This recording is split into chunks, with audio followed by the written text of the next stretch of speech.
Hai sahabat edukasi, ketemu lagi di channel Haryanto Baharudin, podcast berbicara soal pendidikan dan UMKM.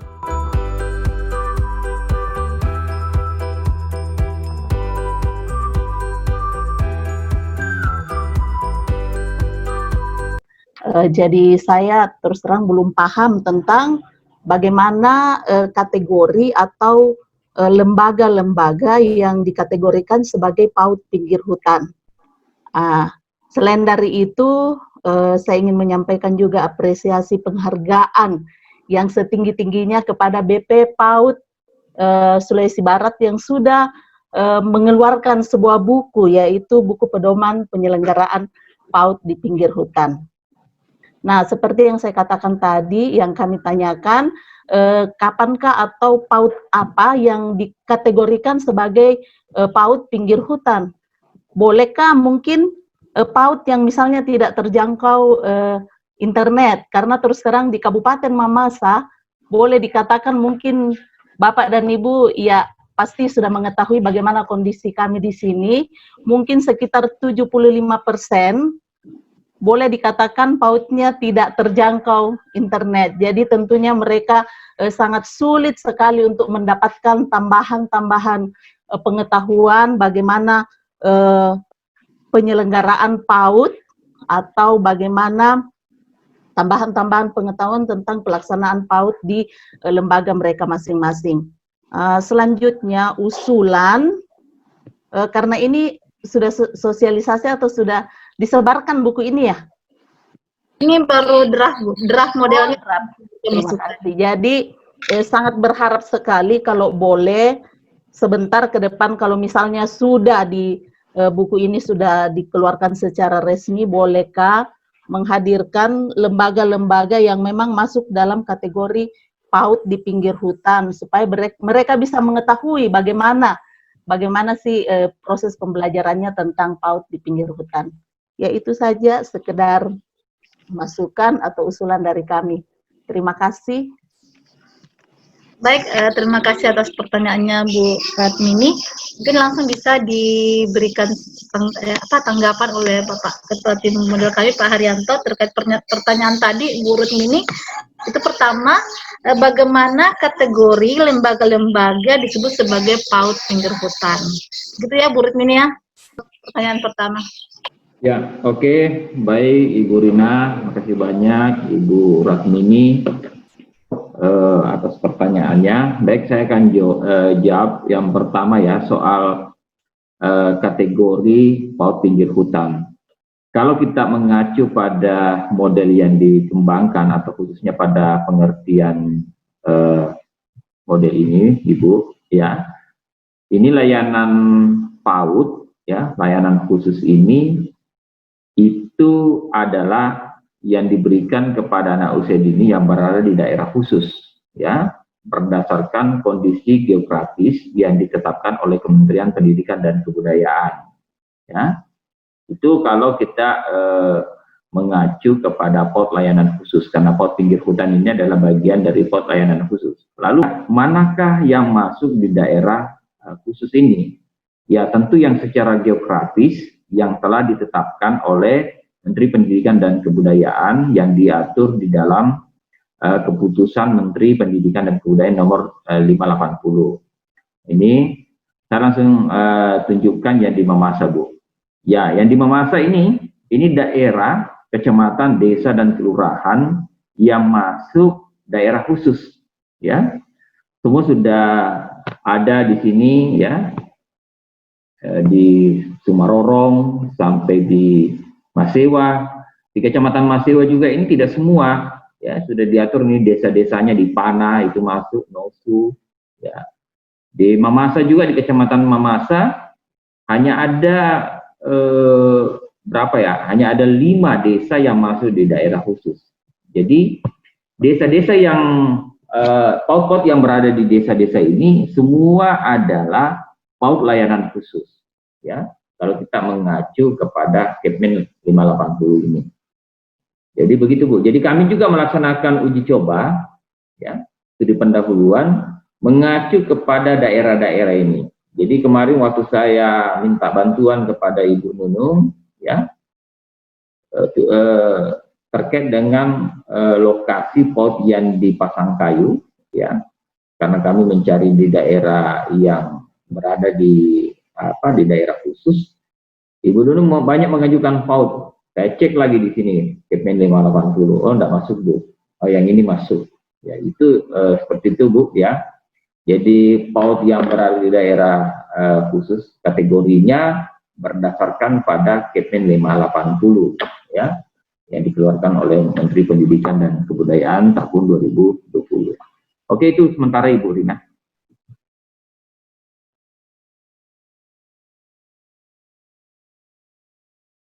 Pemilihan tema yang kami kembangkan ini disesuaikan dengan kondisi lingkungan dan lembaga yang ada pada lingkungan pinggir hutan. Tema yang kami kembangkan ada 4 tema. Pertama yaitu tema aku. Umumnya mungkin dikenal dengan tema diri sendiri. Ini bebas, Bu, kalimat kata-katanya apa yang jelas substansinya adalah aku. Dalam tema aku terbagi menjadi 2 subtema, yaitu tema tubuhku dan identitasku. Tema tubuhku terdiri dari sub-subtema kepala, wajah, badanku, alat gerakku, dan panca indraku. Ini bisa kita baca pada slide muatan materi yang dapat dikembangkan dalam sub-subtema ini. Begitupun dengan identitasku, tanaman di sekitarku, binatang yang ada di lingkunganku.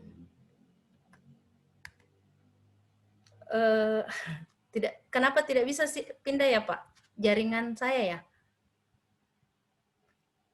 Kliki dulu slide-nya, Bu, baru kita tekan ini, arah panah. Oke. Lalu ada pada tema 2 ada tema indahnya alam hutanku. Ini salah satu tema yang bisa membedakan tema yang diadopsi pada penyelenggaraan PAUD pinggir hutan dengan PAUD pada umumnya. Indahnya alam hutanku ini ada tanaman di sekitarku, binatang yang ada di lingkunganku, dan suasana hutanku. Atau bisa juga dikembangkan sesuai dengan kemampuan pengelola lembaga pada nantinya. Ada juga tema budayaku. Pada subtema budayaku, pada tema hutanku sumber kehidupanku, ini merupakan tema yang sangat substansi karena tema ini akan menggambarkan aktivitas-aktivitas yang ada di sekitar lingkungan hutan yang mungkin belum tersentuh atau belum dikenal secara baik oleh peserta didik. Ada tema hasil alam yang ada di subtema hasil alam yang ada di hutan. Dan selanjutnya ada tema Indonesiaku, subtema nama negaraku, lambang negaraku, benderaku, dan pemimpin negara. Adapun tema maupun subtema yang telah kami kembangkan ini dapat dijadikan acuan atau dapat dijadikan contoh, namun sifatnya fleksibel.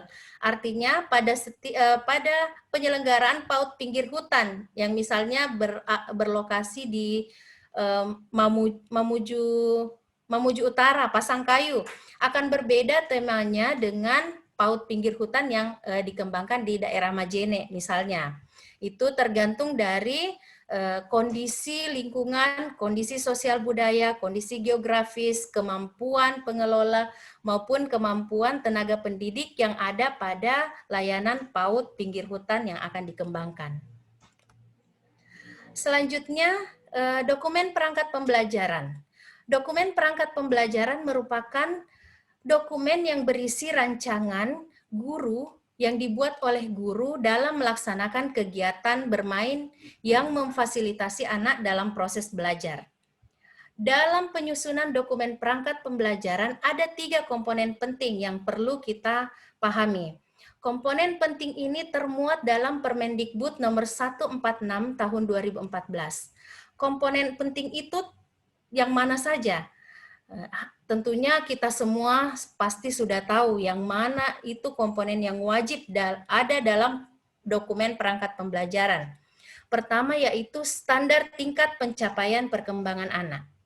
Standar tingkat pencapaian perkembangan anak merupakan acuan untuk mengembangkan standar isi, standar proses, standar pendidik dan tenaga kependidikan, standar sarana dan prasarana, standar penilaian, standar pembiayaan dan pengelolaan dalam penyelenggaraan PAUD. Jadi dengan kata lain, standar tingkat pencapaian perkembangan anak merupakan salah satu komponen penting dalam penyelenggaraan PAUD, baik itu PAUD yang modelnya umum maupun PAUD di pinggir hutan. Selanjutnya kompetensi inti. Kompetensi inti adalah tingkat kemampuan untuk mencapai STPPA yang harus dimiliki oleh peserta didik PAUD pada usia 6 tahun. Jadi kompetensi ini merupakan operasionalisasi dari STPPA dalam bentuk kualitas yang diharapkan dicapai anak untuk setelah mengikuti proses pembelajaran. Kompetensi inti ini terdiri dari 4, ada KI 1, sikap spiritual, KI 2, sikap sosial, KI 3, pengetahuan, dan KI 4 adalah keterampilan. Selanjutnya kompetensi dasar. Kompetensi dasar merupakan tingkat kemampuan dalam konteks muatan pembelajaran, tema pembelajaran, dan pengalaman belajar yang mengacu pada kompetensi inti. Kompetensi dasar ini terdiri dari 45 kompetensi dasar yang terbagi dalam 4 subkompetensi dari turunan kompetensi inti. Jadi, STPPA, KI, dan KD ini saling berkaitan satu sama lain dan tidak bisa dipisahkan dalam dokumen perangkat pembelajaran. Dokumen perangkat pembelajaran pada satuan PAUD terdiri dari program semester yang berisi rencana pembelajaran dalam satu semester yang disusun oleh tenaga pendidik pada layanan ini. Berikut adalah contoh program semester yang telah kami coba buat dengan mengacu pada tema dan subtema yang telah kami kembangkan sebelumnya. Mengenai alokasi waktu, karena hal ini sering menjadi bahan diskusi pada saat penyusunan program pembelajaran. Ada yang beranggapan bahwa alokasi waktu untuk dalam satu semester itu 17 minggu. Tapi perlu kita perjelas bahwa alokasi waktu 17 minggu itu adalah minimal waktu efektif. Jadi boleh lebih dari 17 minggu. Yang saya susun sekarang adalah 17 minggu karena ini bersifat umum. Nanti pada saat penyusunan program semester boleh sampai 22 minggu tergantung dari kalender pendidikan yang telah disusun pada satuan PAUD itu. Selanjutnya ada rencana pelaksanaan pembelajaran mingguan. Rencana pelaksanaan pembelajaran mingguan adalah turunan dari program semester yang telah disusun sebelumnya. Rencana pelaksanaan pembelajaran mingguan merupakan acuan atau perencanaan yang dibuat oleh tenaga pendidik dalam pelaksanaan proses pembelajaran yang dilaksanakan selama 1 minggu. Contoh yang saya tampilkan kali ini mungkin akan berbeda dengan yang dibuat, boleh berbentuk matriks, boleh berbentuk kolom atau apa. Yang penting intinya ada kompetensi dasar yang dikembangkan, ada materi, ada kegiatan-kegiatan yang akan dilaksanakan pada minggu itu. Selanjutnya ada rencana pelaksanaan pembelajaran harian. Rencana pelaksanaan pembelajaran harian atau yang sering disebut dengan RPPH, kadang juga disebut dengan RPH, banyak singkatan yang kadang ibu guru buat untuk penyebutan RPPH ini.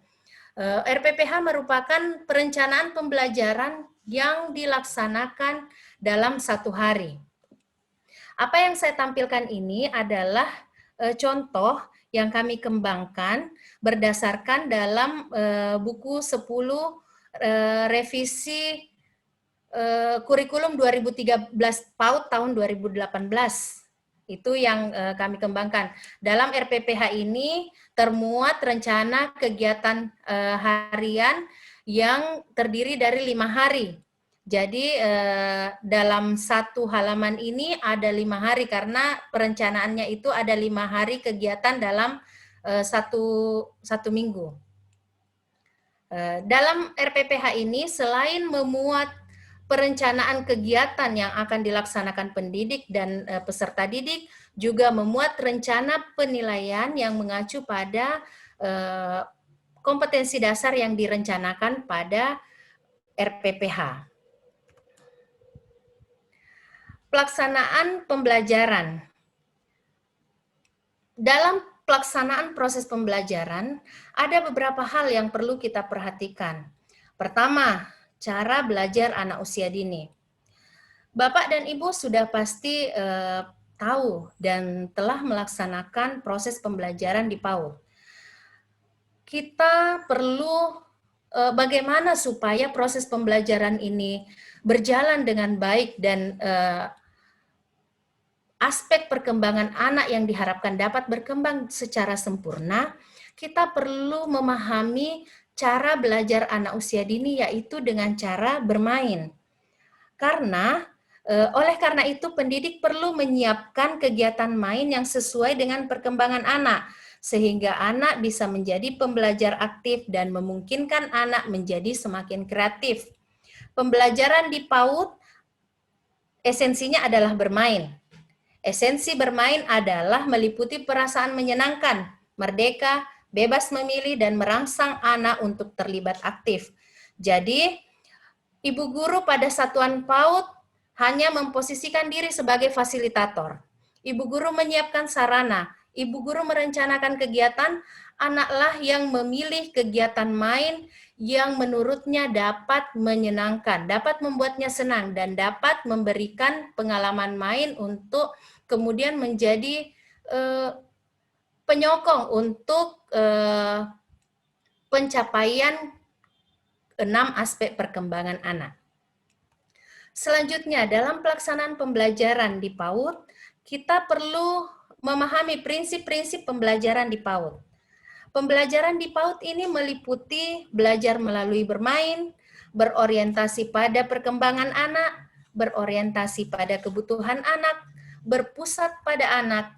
Pembelajaran yang diberikan harus bersifat aktif, berorientasi pada pengembangan nilai-nilai karakter. Kegiatan yang dilakukan harus mengembangkan kecakapan hidup, didukung oleh lingkungan yang kondusif. Kegiatan pembelajaran berorientasi pada pembelajaran yang demokratis dan memanfaatkan berbagai media dan sumber belajar. Selanjutnya, selain prinsip pembelajaran, kita harus juga memperhatikan pendekatan pembelajaran yang sesuai.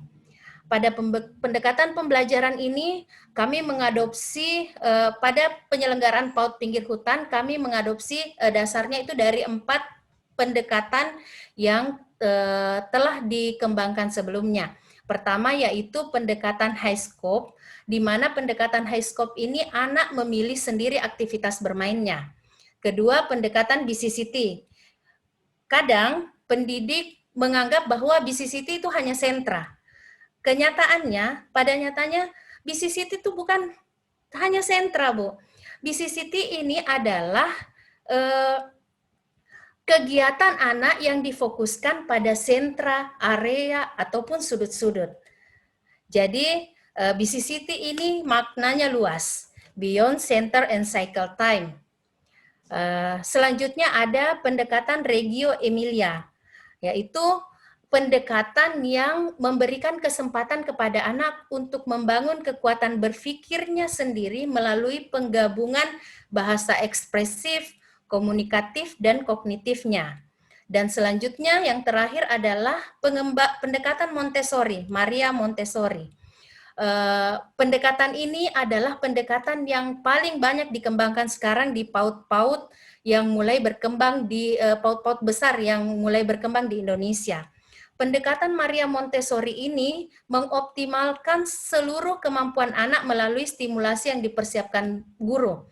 Karena seperti apa yang kita ketahui bersama bahwa teori Maria Montessori mengatakan bahwa perkembangan anak ini akan berkembang berdasarkan hasil interaksinya dengan orang lain dan lingkungan sekitarnya.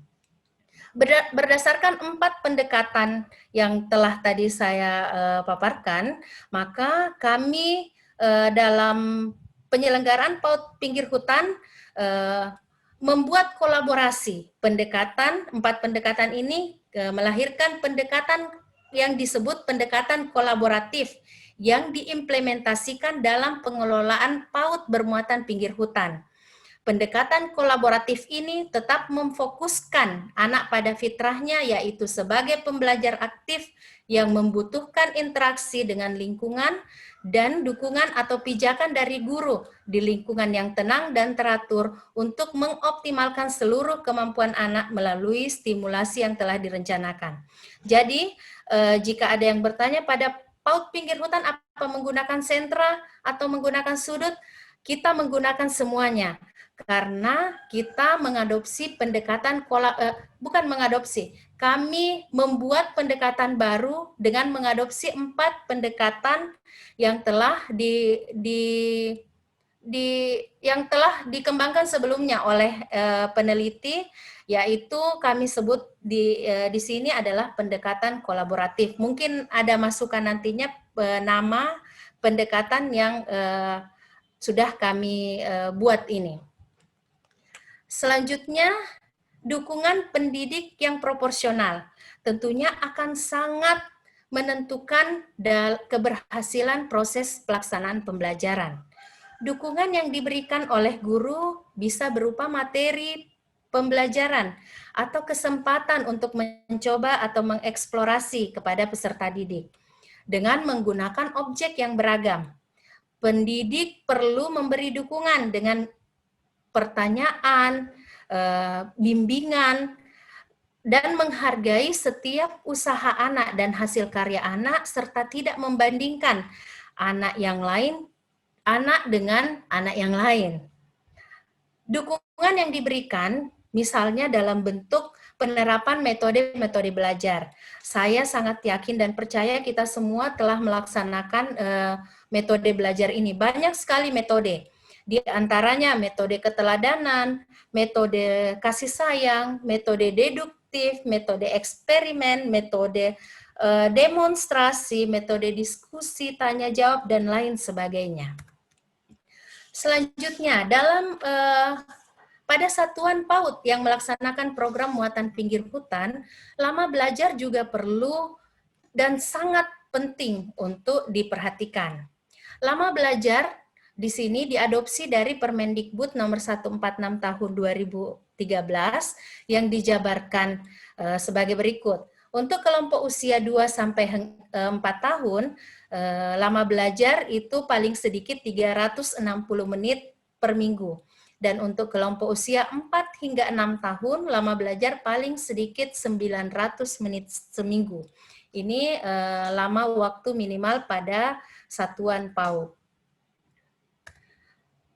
Selanjutnya, dalam pelaksanaan pembelajaran, setelah proses pembelajaran, pendidik perlu melakukan evaluasi pembelajaran.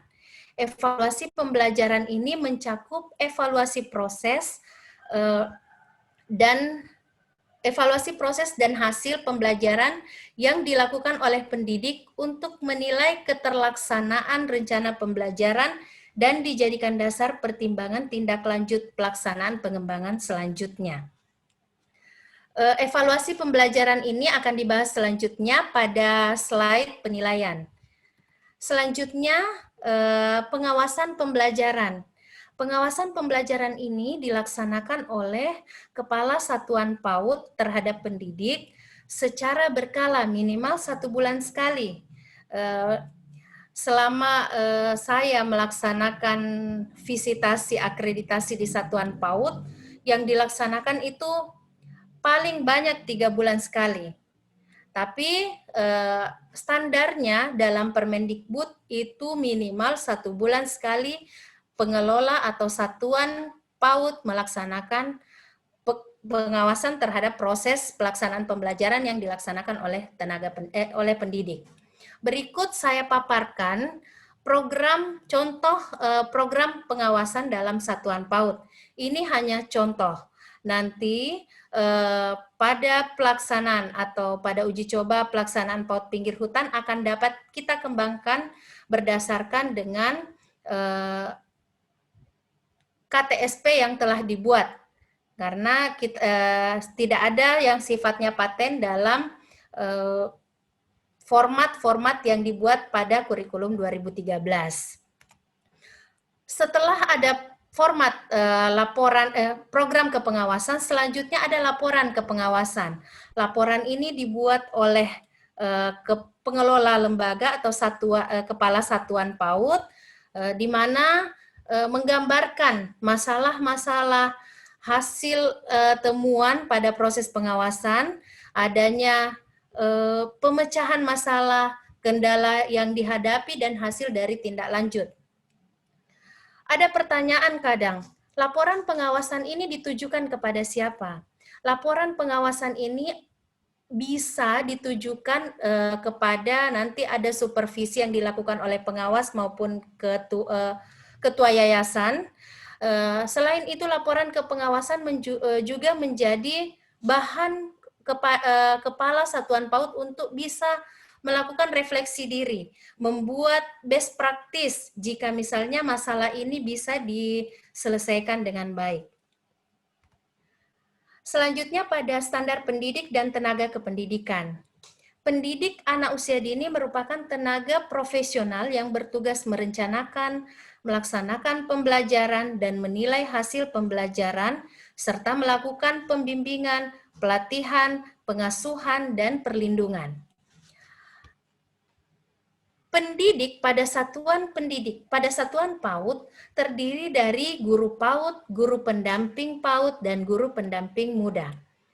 Guru PAUD memiliki persyaratan memiliki ijazah D4 atau S1 PAUD dari perguruan tinggi terakreditasi, atau memiliki ijazah D4 atau S1 kependidikan lain yang relevan atau sarjana psikologi dari perguruan tinggi terakreditasi dan memiliki sertifikat pendidikan profesi guru PAUD.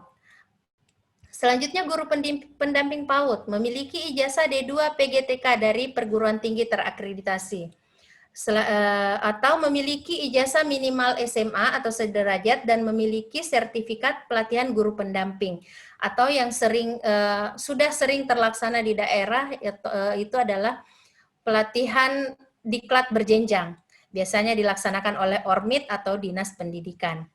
Selanjutnya ada guru pendamping muda. Guru pendamping muda di sini syaratnya memiliki ijazah SMA dan memiliki sertifikat guru jenjang pengasuh. Mungkin ini masih jarang terlaksana di Sulawesi Barat, pelatihan guru jenjang pengasuh. Selanjutnya, tenaga kependidikan. Tenaga kependidikan di PAUD merupakan tenaga yang bertugas melaksanakan administrasi, pengelolaan, dan menilai hasil pembelajaran serta melakukan pembimbingan, pelatihan, dan pelayanan teknis untuk menunjang proses pendidikan pada satuan atau program PAUD, atau yang lebih sering dikenal dengan kepala satuan PAUD. Persyaratan tenaga kependidikan yaitu memiliki kualifikasi akademik sebagaimana yang dipersyaratkan pada kualifikasi guru PAUD, memiliki usia paling tinggi 55 tahun pada saat diangkat menjadi kepala satuan PAUD, memiliki pengalaman minimum 3 tahun sebagai guru PAUD, memiliki pangkat atau golongan minimum penata muda, tingkat 1, golongan 3B bagi ASN, dan bagi non-ASN disetarakan dengan golongan yang dikeluarkan oleh yayasan atau lembaga yang berwenang. Bapak dan Ibu yang saya hormati, pengembangan sarana dan prasarana. Sarana dan prasarana merupakan salah satu bagian yang harus distandarisasi dalam kegiatan pelayanan PAUD. Hal ini yang merupakan masalah terbesar dari salah satu masalah yang ditemukan dalam pengembangan model PAUD pinggir hutan yang telah dilaksanakan. Sarana dan prasarana pada satuan PAUD perlu disesuaikan dengan jumlah anak kondisi sosial budaya, dan jenis layanan PAUD. Ada beberapa prinsip dalam pengadaan sarana dan prasarana layanan PAUD, yaitu sarana dan prasarana harus aman, nyaman, tenang, dan memenuhi kriteria kesehatan bagi anak. Sarprasnya sesuai dengan tingkat perkembangan anak dan memanfaatkan potensi dan sumber daya yang ada di lingkungan sekitar, termasuk barang limbah atau barang bekas yang masih layak pakai. Ada dua persyaratan sarana dan prasarana jalur pendidikan formal dan non-formal. Untuk jalur pendidikan formal, seperti taman kanak-kanak, luas lahan itu minimal 300 meter persegi. Memiliki ruang anak dengan rasio minimal 3 meter persegi per peserta didik, ruang guru, ruang kepala sekolah, tempat UKS, jamban dengan air bersih, dan ruang lainnya yang relevan dengan kebutuhan kegiatan anak. Memiliki permainan edukatif baik buatan guru, buatan anak, maupun buatan pabrik. Memiliki fasilitas permainan baik di dalam maupun di luar ruangan yang dapat mengembangkan berbagai aspek perkembangan anak, serta memiliki peralatan pendukung keaksaraan. Untuk PAUD non-formal seperti kelompok bermain, TPA, dan SPS, kebutuhan jumlah ruang dan luas lahan disesuaikan dengan jenis layanan, jumlah anak, dan kelompok usia yang dilayani dengan luas minimal 3 meter persegi per peserta didik. Minimal memiliki ruangan yang dapat digunakan untuk melakukan aktivitas anak yang terdiri dari ruang dalam dan ruang luar, kamar mandi atau jamban yang dapat digunakan untuk kebersihan diri dan toileting dengan air bersih yang cukup. Memiliki sarana yang disesuaikan dengan jenis layanan, jumlah anak dan kelompok usia yang dilayani, memiliki fasilitas permainan baik di dalam dan di luar ruangan yang dapat mengembangkan berbagai aspek perkembangan anak. Dan khusus untuk TPA, harus tersedia fasilitas untuk tidur, mandi, makan, dan istirahat siang. Standar pengelolaan PAUD merupakan pelaksanaan yang mengacu pada standar isi, proses, pendidik, dan tenaga kependidikan, sarana dan prasarana, serta pembiayaan. Jadi standar pengelolaan PAUD ini merupakan salah satu standar yang tidak bisa disepelekan, karena disinilah letak keberhasilan standar-standar sebelumnya. Standar PAUD meliputi, standar pengelolaan meliputi perencanaan program yang merupakan penyusunan kegiatan lembaga PAUD dalam mencapai visi, misi, dan tujuan lembaga. Lalu ada tahap pengorganisasian yang merupakan komponen untuk mencapai tujuan. Pelaksanaan rencana kerja merupakan integrasi dari layanan pendidikan, perlindungan, kesehatan, dan gizi yang diselenggarakan dalam bentuk satuan atau program layanan PAUD. Pelaksanaan rencana kerja ini meliputi jenis layanan, waktu kegiatan, frekuensi pertemuan, rasio guru dan anak. Selanjutnya ada komponen pengawasan. Program kepengawasan ini meliputi pemantauan, evaluasi, pelaporan, dan tindak lanjut hasil pengawasan guna menjamin terpenuhinya hak dan kebutuhan anak serta kesinambungan program layanan pada satuan PAUD. Untuk pembiayaan, saya rasa tadi sudah dipaparkan oleh Pak Haryanto bahwa pembiayaan pada penyelenggaraan PAUD pinggir hutan ini dapat diperoleh dari dana BOP PAUD, dana desa, bantuan pendidikan layanan khusus, dan dana CSR atau perusahaan. Ada komponen, tadi juga sudah dijelaskan secara rinci, berikut komponen yang dapat dibiayai dari penyelenggaraan PAUD di pinggir hutan.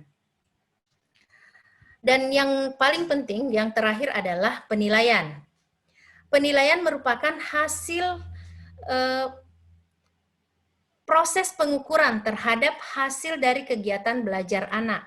Penilaian kegiatan belajar di PAUD menggunakan pendekatan otentik, artinya penilaiannya berdasarkan hasil yang telah dilaksanakan oleh anak. Penilaian otentik merupakan penilaian proses dan hasil belajar yang mengukur tingkat pencapaian perkembangan anak, tingkat tingkat pencapaian kompetensi sikap spiritual, pengetahuan dan keterampilan yang menyeluruh, yang mencakup pertumbuhan dan perkembangan yang telah dicapai oleh anak selama kurun waktu tertentu. Berikut saya tampilkan beberapa contoh format penilaian yang dapat digunakan pada satuan PAUD. Sekali lagi ini hanya berupa contoh dan bisa dikembangkan nanti pada implementasi penyelenggaraan PAUD pinggir hutan. Ada kompilasi data. Kompilasi data ini berisi hasil dari rekapan penilaian checklist harian, penilaian catatan anekdot, penilaian hasil karya, dan capaian akhir. Penilaian harian ini seperti ini, dalam format ini menggambarkan ketercapaian kompetensi dasar yang sudah direncanakan sesuai dengan rencana pembelajaran harian. Catatan anekdot adalah capaian perbedaan checklist harian dengan catatan anekdot. Kalau tadi checklist harian, capaian perkembangan anak yang didasarkan pada kompetensi dasar yang telah direncanakan sebelumnya pada RPPH, tapi pada catatan anekdot adalah capaian kompetensi dasar yang belum atau yang tidak direncanakan pada perencanaan pembelajaran harian. Selanjutnya adalah data hasil karya. Data hasil karya adalah gambaran hasil capaian perkembangan anak yang dituangkan ke dalam KD dan indikator berdasarkan hasil karya yang kemudian digambarkan melalui capaian perkembangan yang dapat diberikan simbol BSB, belum berkembang, mulai berkembang, berkembang sesuai harapan, dan berkembang sangat baik. Atau bisa juga menggunakan bintang, tergantung dari bunda-bunda tenaga pendidik yang mana yang dianggap paling mudah. Penilaian di PAUD berdasarkan gambaran atau deskripsi pertumbuhan dan perkembangan serta unjuk kerja peserta didik yang diperoleh dengan menggunakan berbagai teknik penilaian. Prinsip-prinsip kita perlu mengingat kembali, kita perlu memperhatikan kembali prinsip-prinsip penilaian, yaitu pertama, prinsip mendidik, berkesinambungan, objektif, akuntabel, transparan, sistematis, menyeluruh, dan bermakna. Oke, di kolom chat saya lihat ada yang mengajukan pertanyaan. Ada Ibu Wahyuani dari dari apa ya? Ada Ibu Delia Anggraini dari TK PGRI Luar. Pertanyaannya ditujukan pada Ibu Silti Alivia. Itu bagaimana seperti apa contoh kegiatan kolaborasi dalam kegiatan dalam pembelajaran yang dimaksud? Oke, terima kasih atas pertanyaannya. Sangat menarik, kita memang membahas tentang kegiatan pembelajaran, proses kegiatan pembelajaran. Seperti apa yang telah saya paparkan tadi, bahwa dalam penyelenggaraan PAUD pinggir hutan, kita telah membuat suatu pendekatan baru yang harapannya hari ini kita dapat ada namanya, karena sampai sekarang saya masih memberi nama pendekatan kolaboratif, karena sampai hari ini pendekatan yang diadopsi oleh satuan PAUD paling banyak itu hanya 2 pendekatan. Misalnya pada pembelajaran model sentra di PAUD itu hanya mengadopsi pendekatan BCCT dengan pendekatan high scope. Tapi dalam pendekatan pada penyelenggaraan PAUD pinggir hutan ini, kita mencoba untuk mengkolaborasikan 4 pendekatan yang menurut saya adalah pendekatan paling fenomenal dalam penelitian PAUD yang telah dilaksanakan oleh ilmuwan, yaitu pendekatan high scope, BCCT, Reggio Emilia, dan pendekatan Montessori. Bagaimana wujud kolaborasi ini dalam pelaksanaan proses pembelajaran, yaitu tidak mengacu pada pembelajaran dengan model sentra saja.